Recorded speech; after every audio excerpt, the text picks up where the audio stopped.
all of our speakers and providing some perspective on this issue.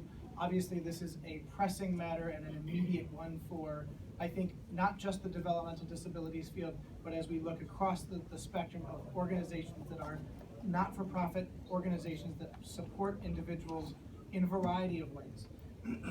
As we specifically look at the issue of developmental disabilities, these are organizations that pay, on average, a starting salary, a starting wage of $9.62 an hour to $10.78 an hour, depending on where you are in the state of New York.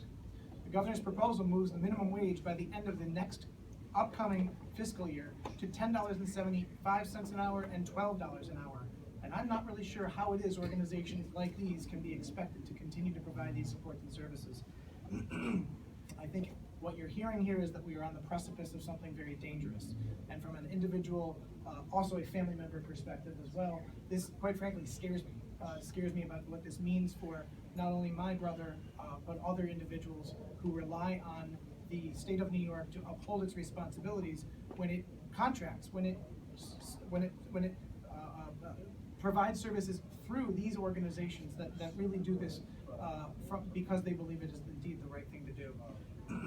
Without the major investments that we know are necessary in this upcoming budget alone, we're looking at the developmental disabilities field alone, a $270 million increase in funding just to maintain where we are today, with very challenging, a very challenged ability to recruit and retain, as Pat was talking about.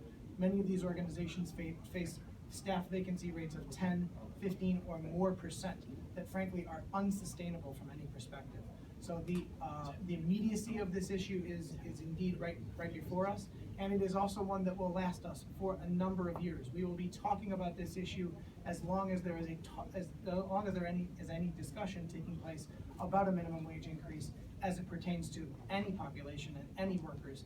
We in this field and many others need the ability to compete for quality employees, to provide the services and supports that so many people rely upon. We're counting on the state to do what's right. Thank you.